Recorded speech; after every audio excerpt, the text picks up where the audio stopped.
You've spent years making careful decisions with lasting impact. When it comes to investing, the same principle applies.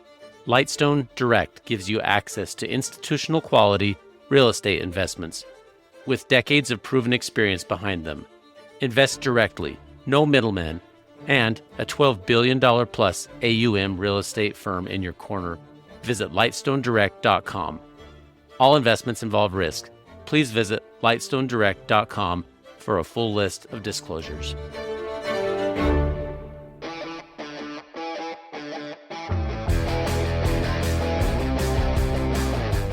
Welcome to the Doctors Making a Difference podcast, where we help physicians to be empowered with the tools they need to be successful in medicine, in finance, and in life. Join us as we highlight doctors and other professionals around the world who are making a difference.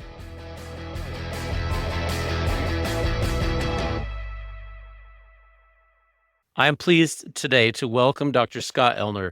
Dr. Ellner, Scott has given me permission to call him by his first name. He is a surgeon and an author and has had this really interesting journey. I think you're going to find this conversation fascinating as we talk about his journey and maybe some insights and wisdom for those of us that are in the medical community as physicians. So, Scott, would you mind introducing yourself to our audience? Tell us a little bit about yourself.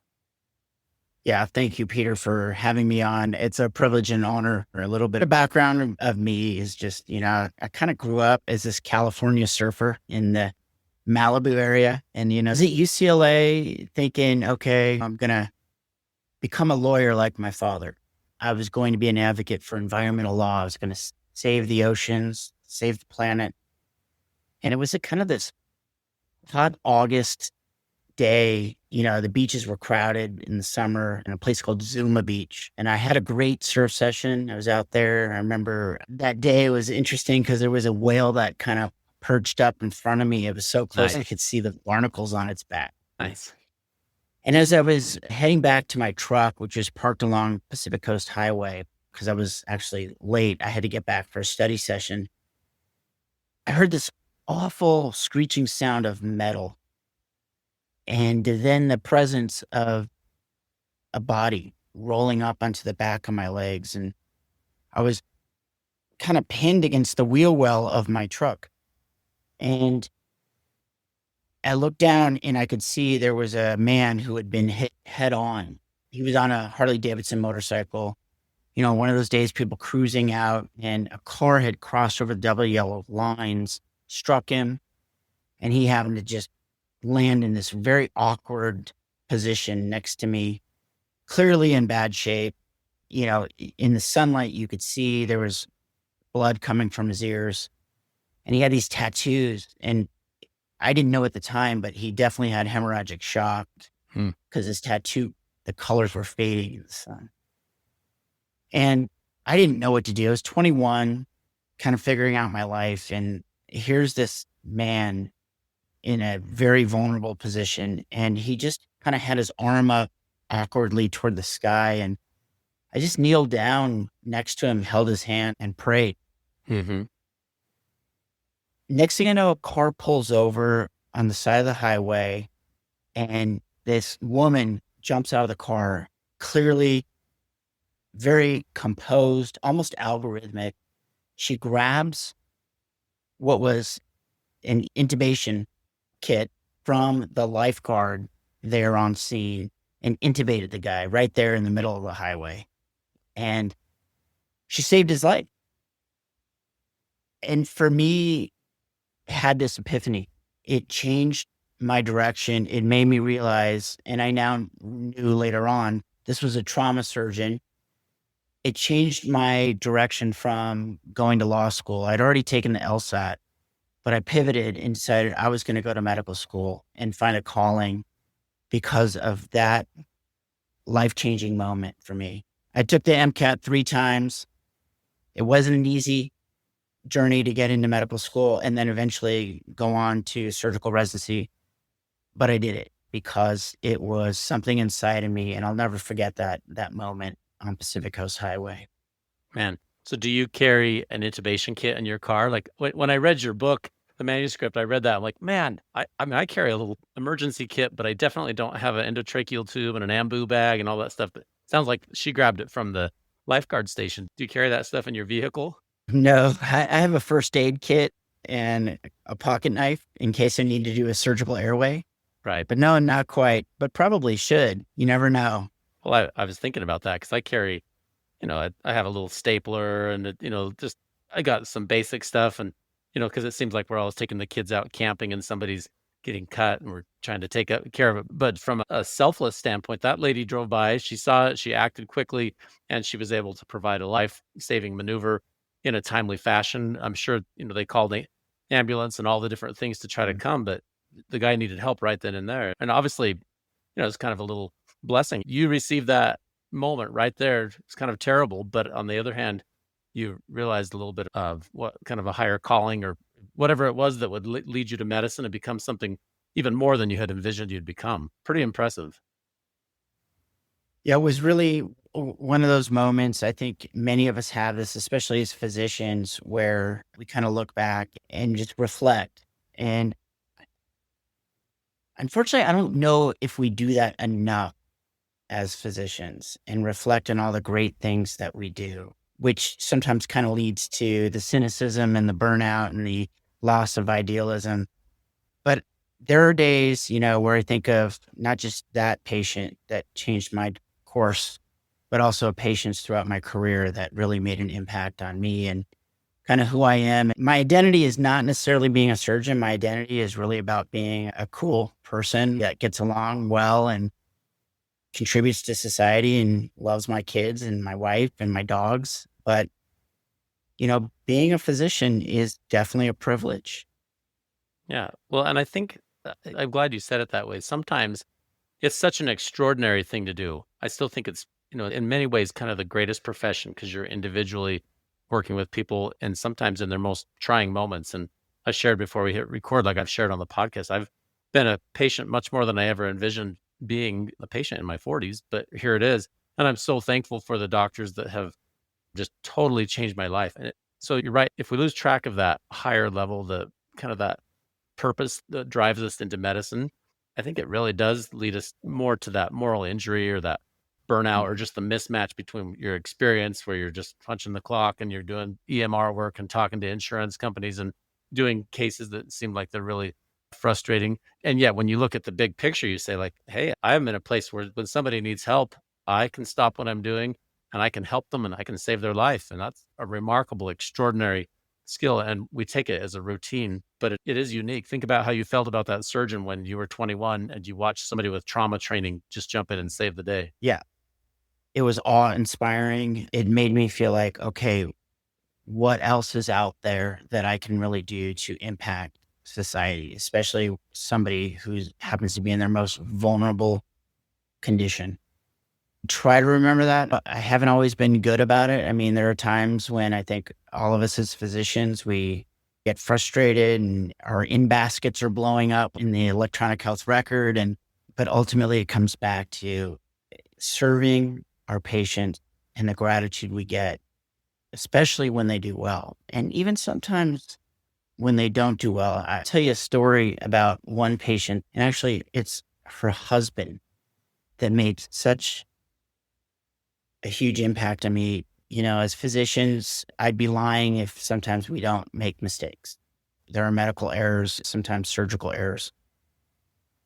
There was a case where I had a 40-year-old woman, and surgery's never routine, no matter what anyone says, but she had a bowel obstruction, and I operated on her, got in there, and there were tons and tons of adhesions. It was a very long and tedious operation. And I missed a bowel injury. So I nicked the small bowel and I had closed her up.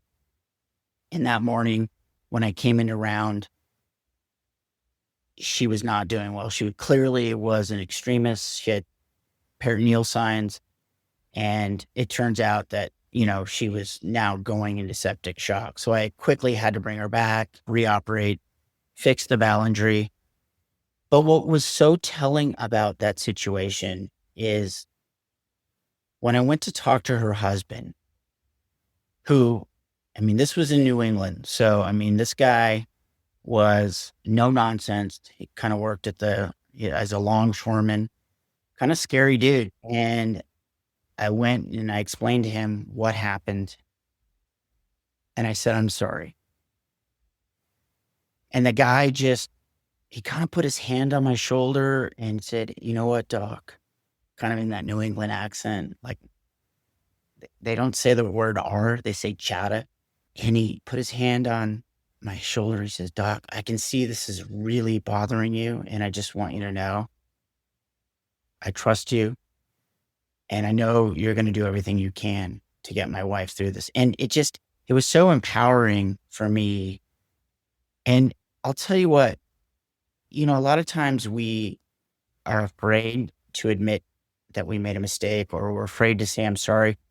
What led me to be comfortable doing that is part of the informed decision-making process beforehand, and building the rapport with not only the patient, but the husband.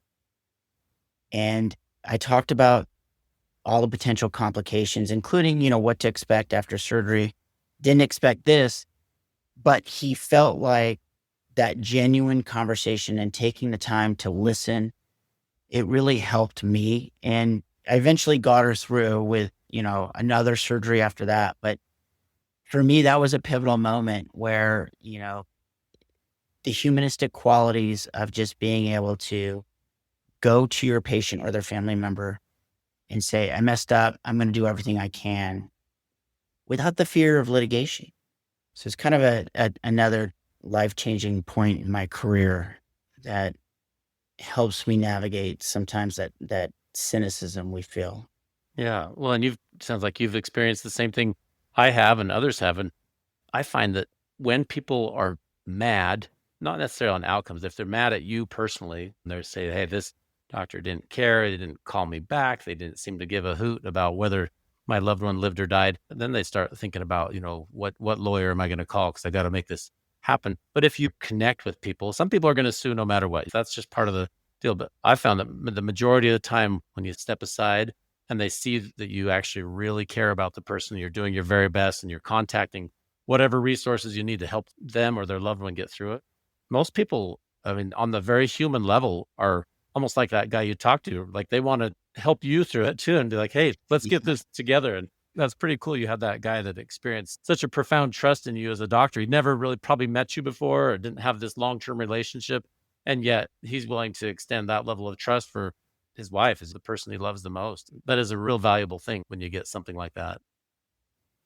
Yeah, absolutely. And, I think we all, as physicians, we have those experiences and that connection we've had with patients or family members. I think some of the hardest moments in my life, when you had to go speak to a family member and their loved one is not going to survive, Yeah. especially in a trauma. And it's hard. It's hard. And I don't think our society really understands what many physicians go through when we have to have those difficult conversations. Yeah, it's my least favorite thing. I guess it's an honor to be there in those moments when you're trying to help people. But I had one just a few weeks ago where a younger guy came in and he died. And that is such a hard thing to go to a family. And in this case, because I live in the area where I grew up, and I knew the family, I knew the people from way back. And to go and say, hey, your loved one's not going to make it, he's going to die. That's one of those moments. It's almost a reverent moment, but it's so hard. And I think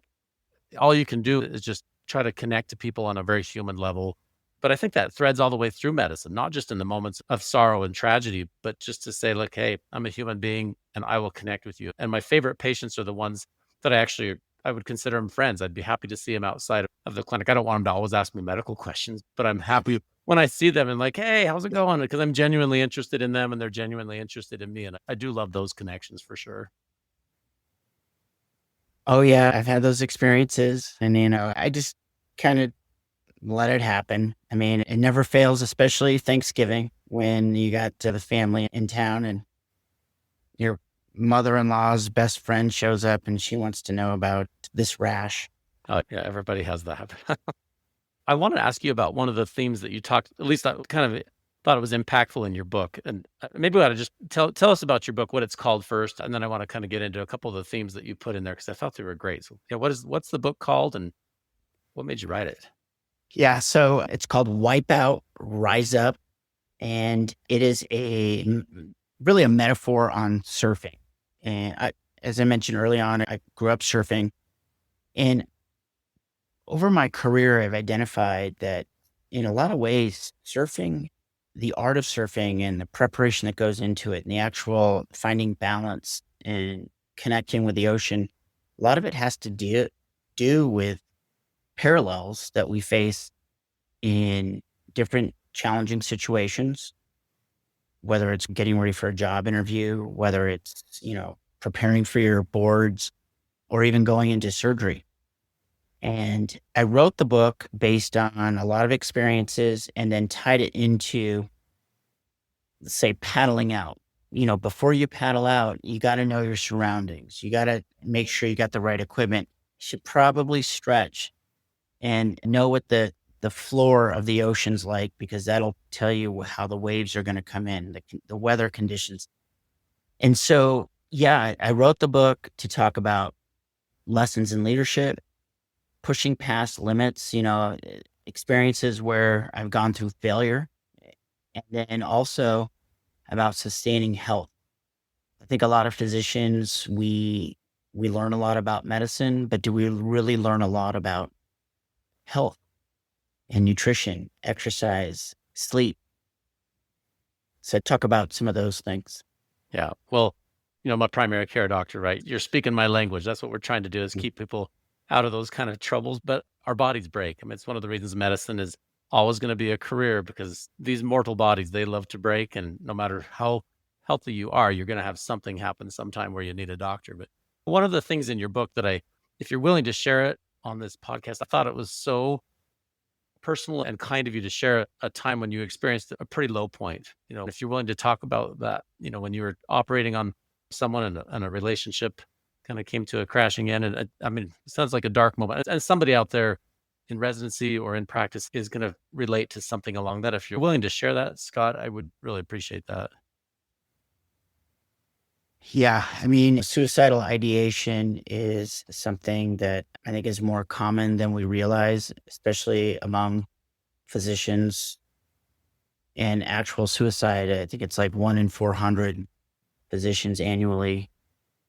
And even just this past year, we've had a couple of our physicians in our network here die by suicide. I hit a low point. I think you get to a situation where you're not taking care of yourself, you're not eating right, you're not sleeping. And I had been on call. I was in a relationship that I thought, I loved this person, she loved me, and I wasn't around. I was busy. I was preparing for my career, and I couldn't go out and party on Cinco de Mayo. I was on call dealing with sometimes unpleasant things that happen to come into the emergency department, but that's part of who we are. We deal with it. Doesn't matter what your background is, who you are, if you're sick or injured, we take care of you. And that evening, I got a call from the emergency department, and they said, yeah, we've got a guy down here who unfortunately has a retained foreign body and got to take him to the OR. And just before I'm about to go to the OR, I get a call from my girlfriend. She said, you're no fun. I want to break up. Click. Mm. I mean, pretty much just out of nowhere. And I'm like, I'm calling her back. And this is back when we had, cell phones were the flip phones. Calling her back, can't get her. I'm like, okay, stop. I got to focus. I got a patient. I got to get through the case and then kind of just up the rest of the night. And I'm post call early the next morning, still just kind of going without processing or thinking. And something just inside me said, I'm going to kill myself. Hmm. And I knew exactly where I was going to go, how I was going to do it. I was driving up from San Diego to my parents' home in LA. I got a call from a friend who I hadn't spoken to in a while. I answered while I was driving. He says, what are you up to? I'm like, oh, I'm just driving home from work. And he's like, I got to tell you about this. I just got back from surfing in Alaska. I'm like, what? I'd love to surf in Alaska. That is pretty cool. He said there were like bears on the beach. Right. And I don't know. it stopped me. And, I know people have this feeling, but it's going to get better. And we go through these ups and downs. And I did get help. I opened up. I explained what was going on. I did get help, and which was the right thing to do, get therapy and counseling. And again, another pivotal moment that, I was vulnerable, and that person calling me and telling me he surfed Alaska saved my life. Kind of an inspired phone call from someone that was your friend. And when you think about that, I mean, that's obviously very personal, and I appreciate you sharing that. And it was a pivotal kind of defining moment. You stayed in medicine, you got the help. And again, somebody out there listening to this is saying, hey, I feel that way sometimes. I feel down, and maybe the only thing that my brain can come up with again and again is end program because I don't know how to continue on. And I think it's important that we acknowledge that, especially in a training environment. Sometimes we put our mentors on this pedestal and we think, boy, these people never have a moment of weakness, and they eat nails for breakfast and they stay up all night. And I think people start comparing themselves, and then you feel like there's no win. You can never get past it. And it's a real challenge for us. So I wanted to ask, as you went through that and as you've reflected on the course of your career since then, you talked about getting help. What advice would you give to someone who says, hey, I'm facing this, or maybe I've got a loved one or a classmate or a peer that's experiencing that? The easiest thing to do, even though it seems trivial, is ask the person who you think may be experiencing these feelings, are you okay? Give them the space and the opportunity to open up. Obviously, do it in a way where they feel empowered to open up. What I will say is I felt safe with this person to say, hey, I'm not doing well. That's the first step. And then make sure you have resources that you can access quickly. And what we've done recently, particularly with physicians, is we've got resources for being able to talk to someone. Not necessarily has to be a psychiatrist, and it doesn't have to be someone who you fear that maybe you're going to have your license on the line. It's somebody that can just talk you through the situation and then direct you to the right place. Having that conversation saved my life. And I think if you have someone in your life that you think is angry, upset, miserable, struggling, just ask them, are you okay? Because a lot of times we as physicians, the way we deal with that pain is we act out, we're negative. We start to do and say things that are not constructive. And I do see that in some of our physicians today. I run a large medical group right now. And if somebody is acting out or behaving badly, I presume good intent. And I want to know, are you doing okay? I don't think that they're a bad person. I think, what is something going on personally that you're struggling with? Yeah. Well, like you talked about at the beginning, almost everybody has a story why they chose medicine. And it's usually something in that high frame of saying, I want to do good, I want to help people. Most people don't choose medicine to become a grouchy, mean person that, kind of people walk on eggshells around. Most people really want to do good. And so that's a good point. When you find someone that has kind of negative social behavior, that's probably the best way to do it, is to approach it and say, these are probably a person with good intent who is struggling maybe more than they realize. And I just have found in my own life, having a peer to talk to helps. Like, I talk Mhm. to my family members, I talk to my wife, and I have a lot of people in my life that are wonderful and I love, but there's nobody that quite gets it like somebody else that's walked the walk. And so one of my practice partners for 10 years, few weeks ago, I had a question. I'm like, hey, you could just get to be a life coach here for me for a minute. And it's not because I couldn't ask somebody else. It's because someone that had walked the walk, he knew, he understood. He'd been there at 2 o'clock and 3 o'clock in the morning and on nights and weekends and holidays. And he and I had walked through so many chaotic, crazy situations together. And when he says, I know what you mean, I know that he actually knows that he's been there and he understands. So I think what you're saying, Scott, it actually means a ton. If a peer, someone that's kind of in your Mhm. same circle, says, hey, you okay? And give you a safe space to talk and to reflect and maybe to just come up with a plan of how you're going to manage it together. Like that can be really empowering. I think what I've learned also as I've become a little bit more mature, gain some wisdom is the power of empathy and just without jumping to the point of having to fix it right away, just the power of listening and just kind of letting them talk through what's going on. And because a lot of times, people will say, "Oh yeah, I know what you're saying," but I really try to withhold from saying anything or having any judgment until they're ready to hear my response. I want to give them the space to really share what's going on internally and allow that empathy to build up. Yeah, well, that's powerful. One of the other things you talked about in the book was this transition to leadership. You were able to gain surgical skills, work in clinical medicine for a long time, and then couple that with some leadership opportunities. And you talk a little bit about empathy and ways to actually have not just power based on a position, but power based on a relationship and how you actually impact change. And I'd like to talk us a little bit through that. How did you decide to go from full-time surgery, to doing some of the leadership stuff? And again, there's a lot of talent in people that are physicians, and probably what a lot of people would make really good leaders on a leadership team, but maybe they don't feel like they have the proper training or they don't understand how to do it. So if you don't mind, share with us some pearls of wisdom on that.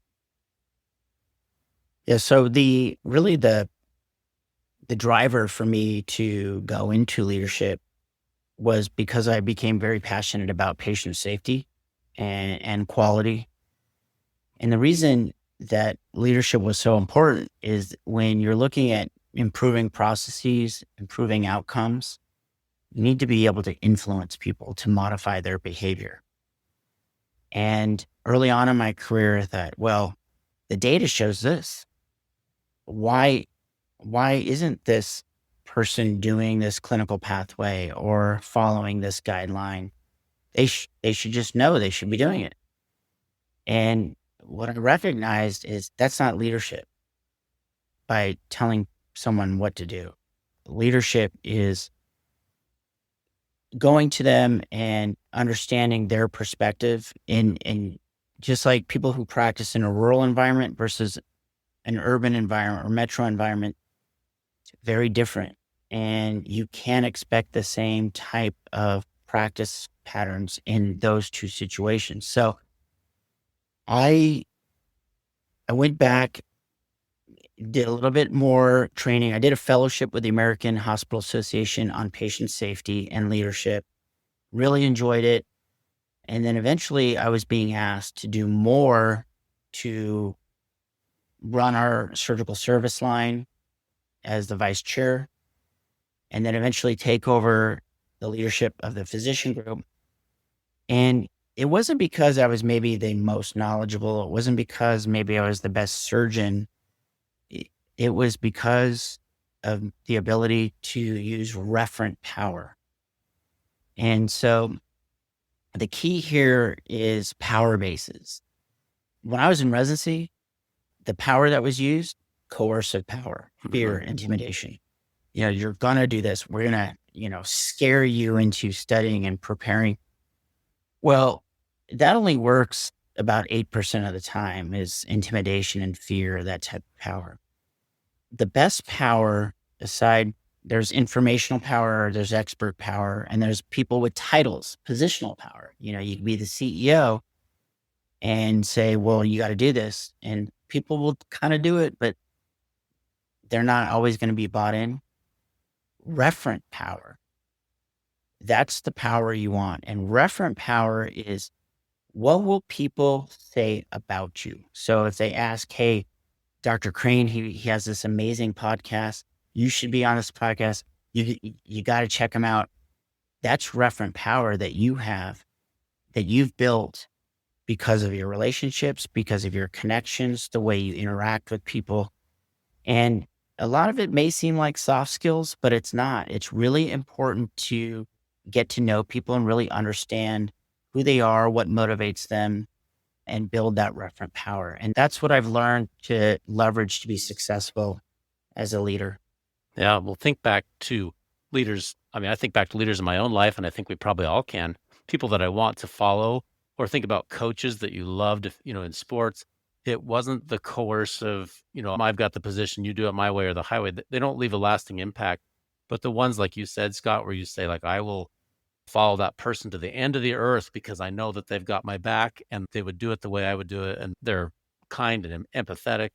That kind of leadership is rare, maybe soft skill, but it has very real world practical applications. And I think it actually does impact patient outcomes too. If we're focused on patient safety because somebody that's a non clinician or someone that's not empathetic comes and says, you will do this or else, people will kind of do it. But if you say, boy, in Dr. Ellner's OR, this is how they do it, and look at the kind of outcomes they have, I want to be like that guy. And that matters a lot, not just in medicine, but just in general as you lead other Mm. people. And it sounds like you've been able to take that empathy and apply it not just in medicine, but in all sorts of leadership. And probably good for all of us to reflect and say, how's my leadership? Rather than just, I'm the doctor, do what I say, to be like, okay, well, this is the correct way to get this done, but this is why, and I'll walk that.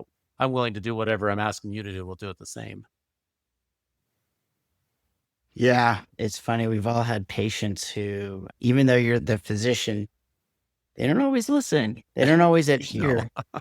And that's why the physician patient relationship is so important, and to really understand I mean, doctors do this well. We are great at listening to the patient. We have to, right? It's part of our history and physical. And when you develop that relationship, they're going to, for the most part, they're going to follow the regimen that you provide, is that treatment algorithm, or, how you manage their overall health.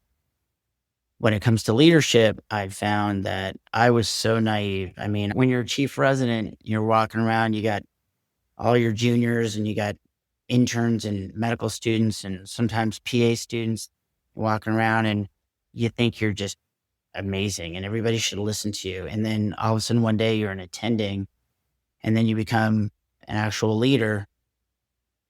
Nobody's going to listen to you if you don't know how to connect, if you don't know how to give them that followership and make them feel like they're part of the team and a major contributor.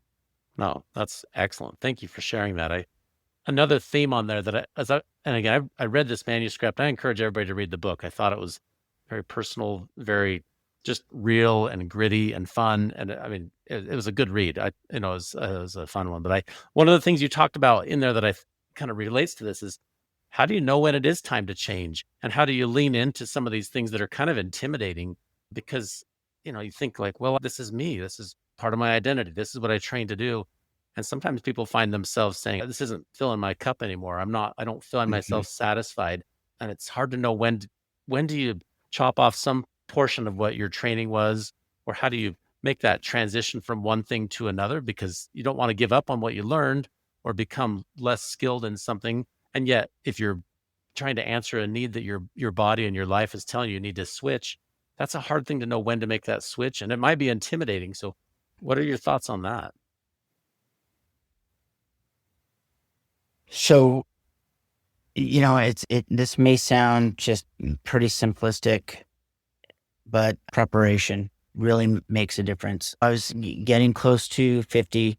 I was at a point where I'd done about, 10,000 operations. Loved what I did. I was kind of in my stride, kind of at the peak of my surgical career. But I was also in this new found area of leadership that was exciting. But it really became clear that, especially there was one case where it had gone on too long, and I had to present to our board. And there was no way I was going to leave the OR and leave the patient on the table to go and present to our board. So I actually missed that presentation to the board. And it really dawned on me that it's going to be too difficult to do both. Just too difficult, especially if I wanted to advance at higher levels of leadership. And so it required a lot of reflection. I like to write down my goals. I do journal every day. And so as I was pondering and getting more and more comfortable with the decision to stop my surgical career, I actually had a plan. And if you plan out and not just stop, just say, on this day, I'm going to stop, but really have a plan of how you're going to move on to that next phase of your career. Just like 6 years from now, the next phase of my career, I want to do coaching. I write this down. And if you write it down, it will happen. I truly believe that. You can make it happen. You memorialize it, it will happen. In the book, you talked about kind of leaning into these things that are a little bit intimidating. But the idea behind writing it down isn't just to be like, oh, that's an idea, but you make it more concrete and you write it and then you lean into it and say, okay, that's intimidating, but I can learn more about it. I can practice. I can find mentors. I can take classes, whatever it is, so that you develop a skill. Because I mean, as human beings, we have a lot of plasticity. It's hard to know when to change.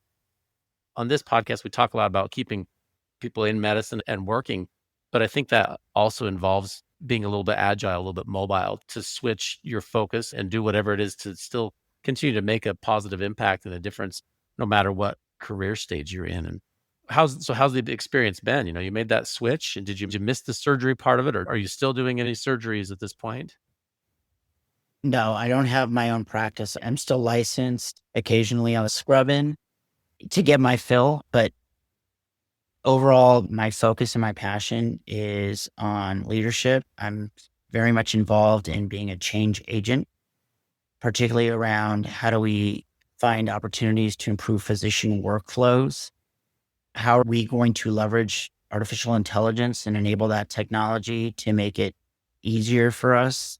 So, that's really what's motivating me right now. And also to be a great mentor or a coach to a younger generation of physicians who are coming out, who went through residency that was very different than maybe you or I, where we didn't have work hour restrictions. Now they do. So how do they navigate working this hard? Right.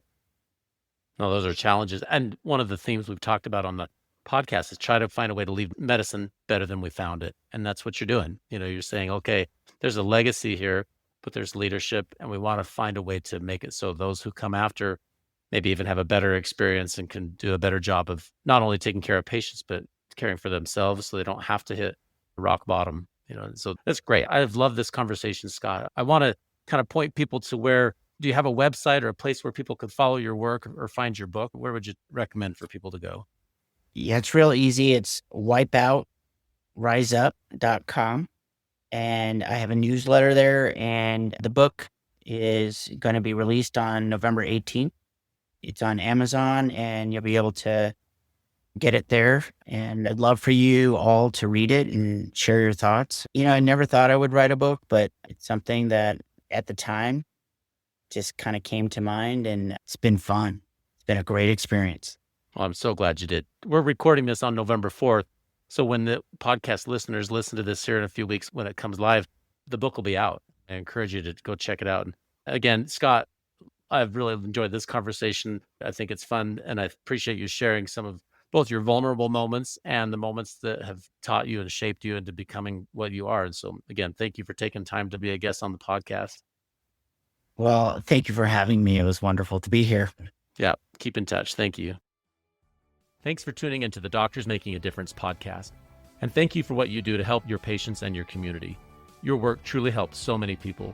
We produce this content to help you have the tools you need to stay in medicine and to highlight the amazing work being done by physicians around the world.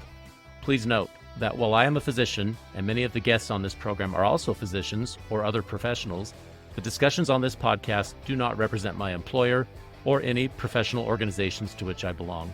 This podcast is for your information and entertainment only, and should not be taken as professional advice. You should seek appropriate professional advice pertaining to your own situation. Please check out more of our content on our website, doctorsmakingadifference.com. Also, please follow, like, or subscribe on your podcast player or YouTube channel, and give us a 5-star rating. It really helps to spread the message. Finally, if you'd like to be a guest on the podcast, or if you'd like to nominate someone else to be a guest, please visit the website or email admin@doctorsmakingadifference.com. See you next time.